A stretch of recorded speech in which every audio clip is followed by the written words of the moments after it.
Welcome back, everybody, to part 2 of Sphere Deforms Pegs using geometry nodes, or whatever you want to call this thing. This is part 2, where we are going to be doing the materials, the rendering, and in general just making it look aesthetically pleasing. Whereas in part 1, we already talked about the technical and, in my opinion, more interesting side of how do you do the geometry node stuff, right? So we already have gotten to this point where we've made, pegs move with the circles and we've set up a basic scene. Now we just need to make it look good, because right now if you look at rendered mode, it looks interesting, but we could do better. So make sure that you've watched part 1, gone up to this point, and let's continue. So first thing I need to do with any project is you want to make sure your camera is in the correct place, okay? Before we do materials, before we do the mist pass, whatever, we need a good camera. Luckily, I've set this up, from the beginning that the camera is already facing the thing, right? I haven't touched the camera. I already centered everything. So you take the camera, you go to the camera settings, you go to the focal length, in other words, how zoomed in are we? And I'm gonna zoom in a lot. Not just because the camera's far away, but because I like the look of having a far away camera zoomed in rather than having a close camera. It kind of compresses space a bit and makes it feel more isometric in a way. Okay, so we have that. I'm also going to go to view mode just so I can move this on the X and Y axis in the way that you would expect. And I'm just going to move this up just a bit so I center it a bit more. If you did this instead of in global coordinates, you can see Y axis means something different. So there we go. We have a nicely positioned camera, so that's already good. Now let's go into rendered mode, see what the damage is. Yikes. Okay, well, we're an Eevee, so, we could do a bit better. So first of all, let's take this, switch over to cycles, GPU, since my GPU is faster, and experimental, since I think that's how Cycles X is enabled in 3.0 alpha. Don't quote me on that. But either way, just go to cycles. I'm going to take the one light source that is casting light here, and that looks like actual shit. Take it and delete it, okay? Instead, we are going to be using a HDRI environment. You could get them for free at hdrihaven.com. That's where I get all my HDRIs. But at this point, you should already know what HDRIs are. I have a whole selection. I say as the only thing I ever pick is a lead and haul market. For some reason, it's the HDRI I like. Just pick one that you like the look of. Again, different HDRIs will give you something about selections messed up. Different HDRIs will give you different kind of shading and all that. Actually, I like the look of this one as well. Maybe we'll fuck around with this one. Pick an HDRI that you like. Okay, so lighting, done. Now let's just kind of set this up so it's easy to work with. I'm going to go to the render tab, film, transparent. This is just going to hide the HDRI, not in terms of lighting and reflections, but just in the viewport. I don't want to see it. And then also, and this is super useful tip, go to the camera options, viewport display, this word that I always pronounce incorrectly, pass or part out.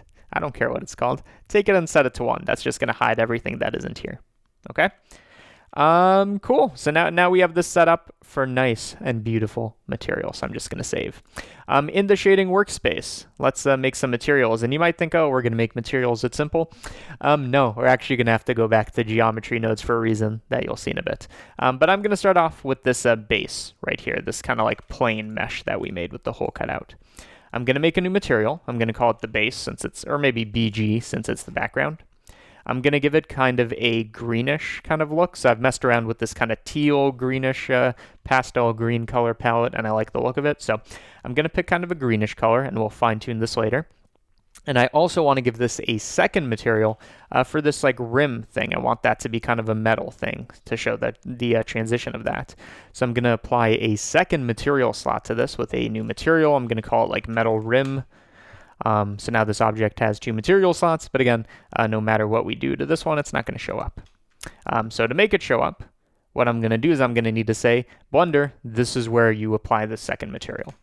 And that is going to be on this rim. So select that geometry, Control plus to increase that selection, or you could just select it manually. And then all you have to do is once you have that selection, you click Assign. And now you can see these are 2 different colors, 2 different materials. This one I'm going to make metallic, I'm going to make a bit darker, and I'm going to make a bit shinier. Okay, we can mess around with this later. Next order of business, kind of the most important part. What do the pegs and the spheres look like? And remember, this thing is not multiple objects, it's one geometry nodes mesh, right? We select it, it's all the same geo nodes mesh.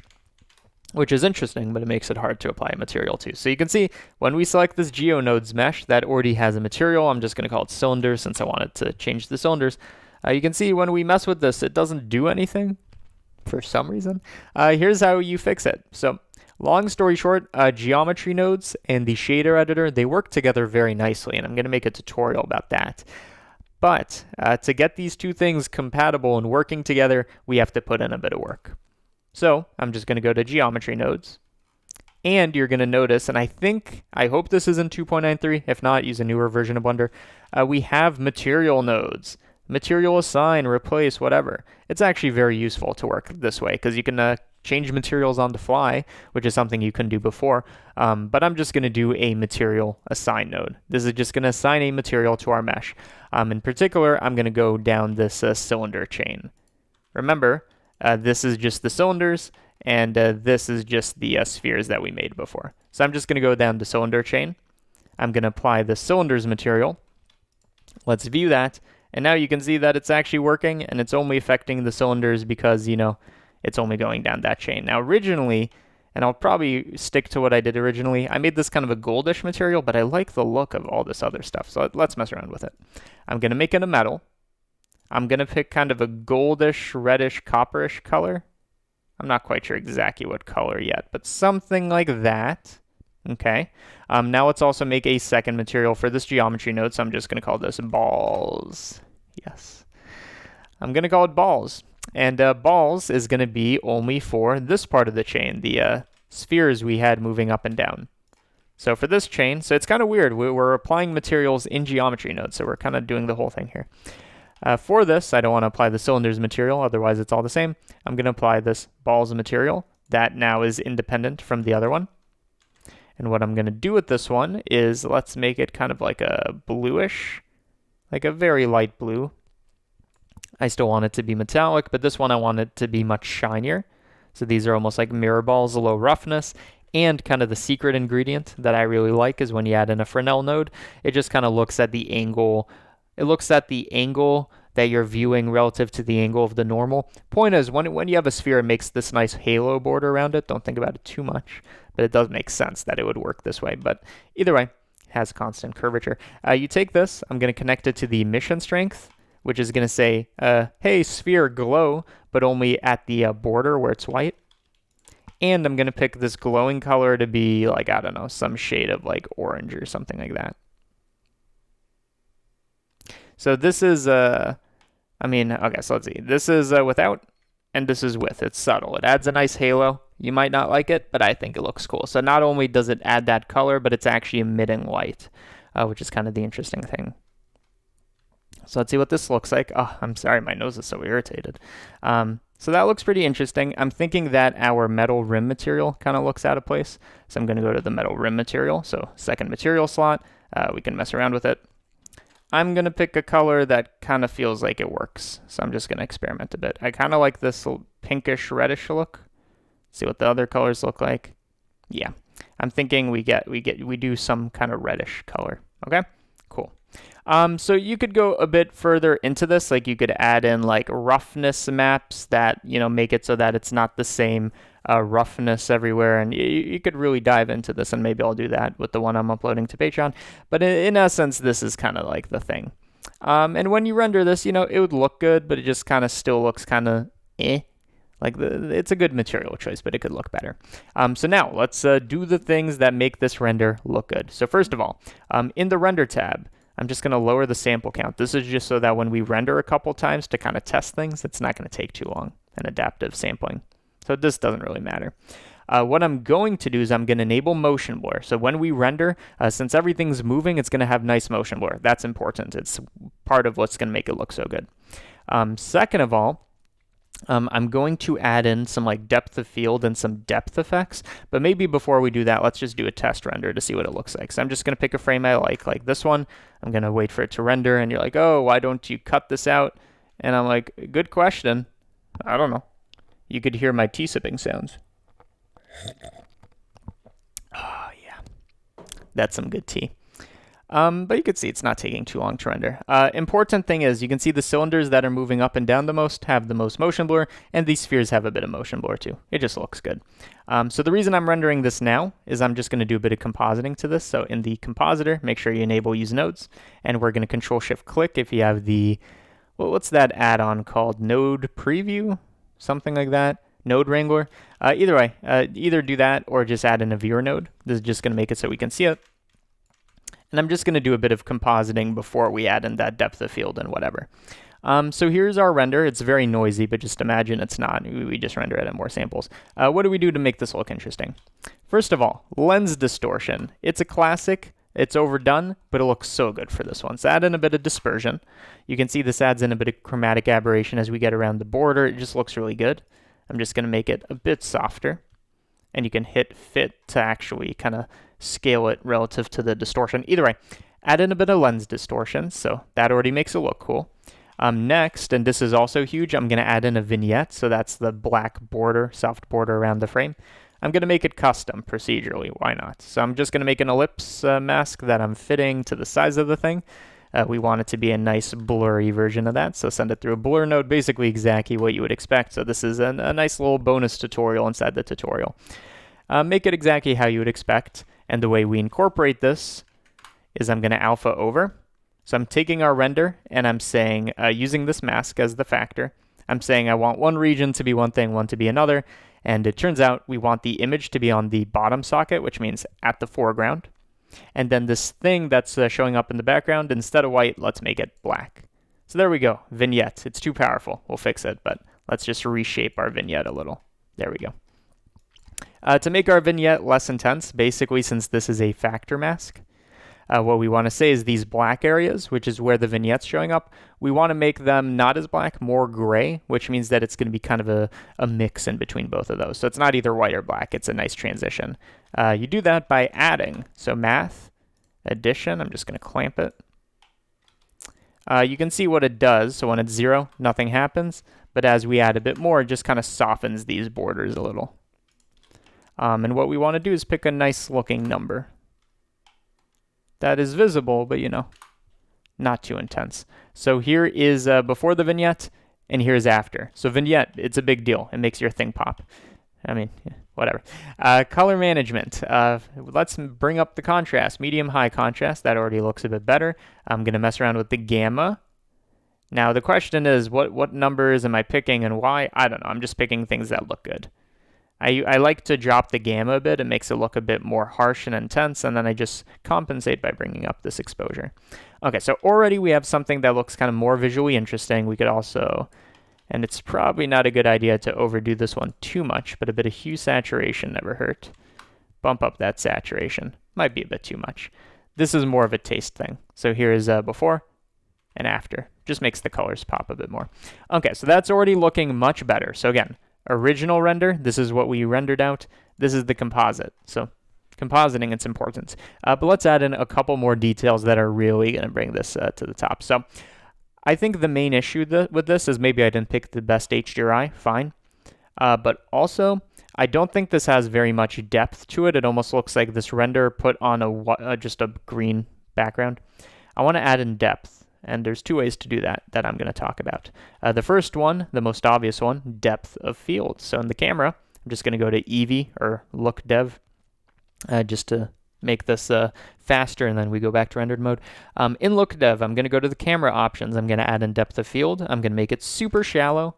So right now the focal plane's super thin, so we need to really pick the area we want to focus on.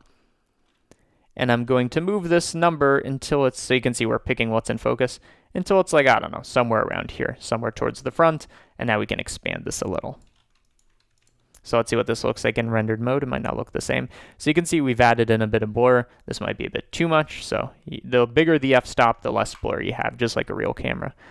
So maybe something like 2. So it's subtle, but here's the before and after. So you can see those cylinders get softer in the background. That immediately conveys a sense of depth. But here's the main kind of attack that we have. I'm going to use a mispass. I made a nice CG Matter tutorial about it. The way the mispass works is we are going to define a start and end point, and it's going to it's going to basically give us a depth map that we're going to use as fog. So here's what the mist pass looks like currently. Just kind of looks like shit. But you can kind of see that there's the shapes in there. We need to hone in our mist pass to work for us. So if you go to the world properties, you can see that there are mist options somewhere. Yeah, mist pass. We can pick a start and end point. But to know what these numbers mean, I'm just going to go to the camera options. That is a very zoomed in camera. I'm going to enable mist, and that's just going to give us our two handles so we can see what we're doing. Okay, this is where the fog begins. This is where it ends. So what we want to do is we want to pick the two endpoints that are closest to the beginning and end of our scene.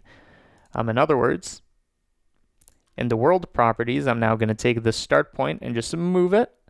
So it's starting like right at the beginning of our scene, right there. And our endpoint is going way too far off into the distance. So I'm just going to bring that in closer. And by the way, what this is doing, I just want to show you visually.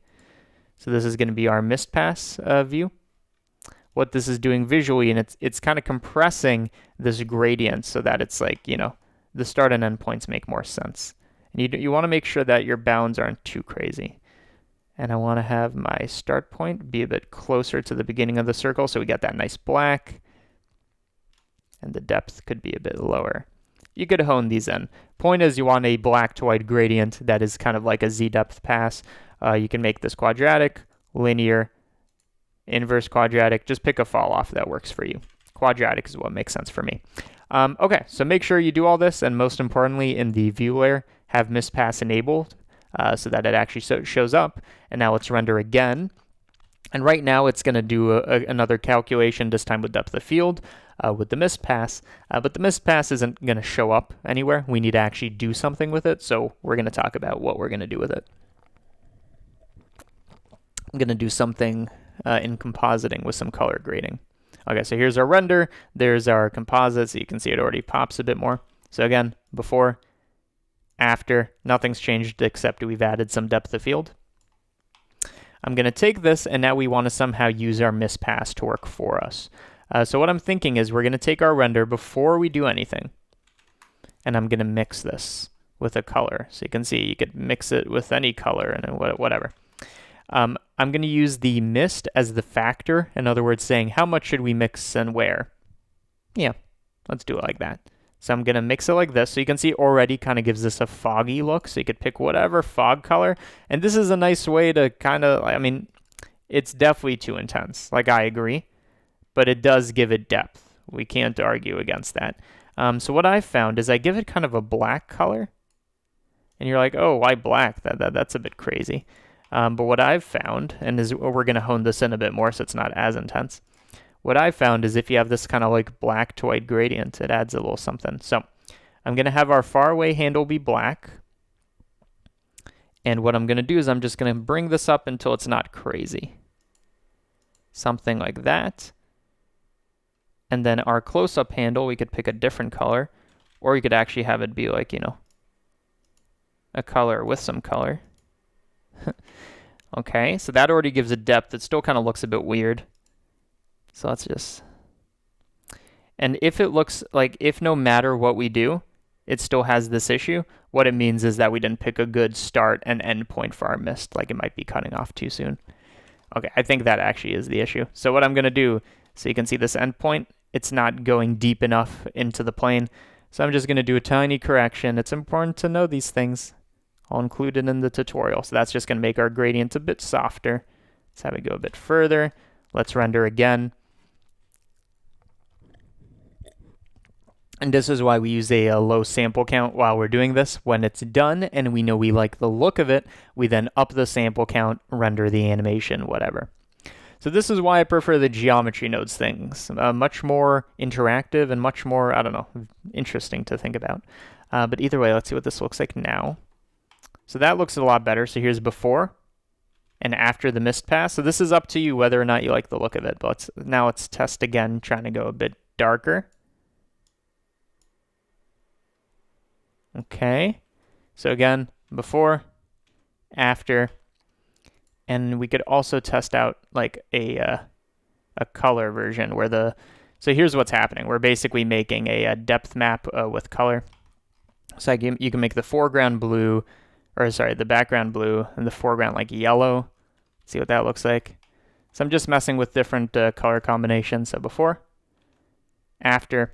The main idea of this is not only to, add some color interest, but subconsciously it does add in a sense of depth, because if the color is changing as you go deeper in the Z sense, that adds in depth visually. So I think overall that's pretty good. You can also, by the way, mess around with the factor, like the mist that you're using as a factor. Of course, if you go in a bit too hard, it's going to look a bit too intense. But you could get a bunch of different kinds of looks with different math operations. This makes it look a bit more vintage. Power is going to give it a much harsher fall off. So here's the fall off now. It's very, and you can go inverse. I think I like the look of multiply, to be honest. So this is the normal one. Here's our kind of intense one. Yeah, I kind of like the look of that. It's different than my original render, unless this is my original render that I showed. I don't know quite yet. But it gives it a nice vintage look. And we could, again, mess around with the saturation, maybe bump it up a tiny bit. Try not to overdo it. And I think I like the look of that quite a bit.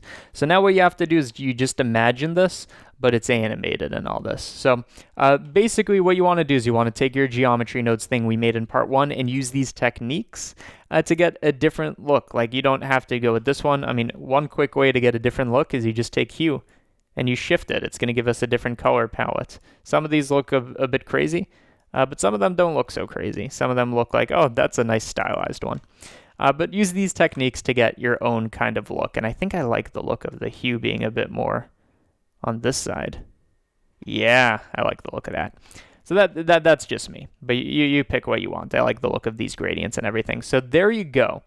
I think that kind of describes the essence of what I wanted to talk about in this part. And wow, we went for 20 minutes. I did not expect that. That felt like a 10-minute tutorial. Either way, now we are done with this geometry nodes project, part 1 and 2, the technical and the not technical.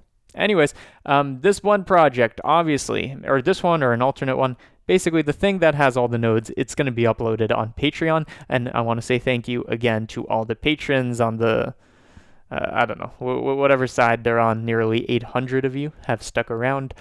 They get a bunch of benefits, and I'll tell you why you should maybe join Patreon, link in the description.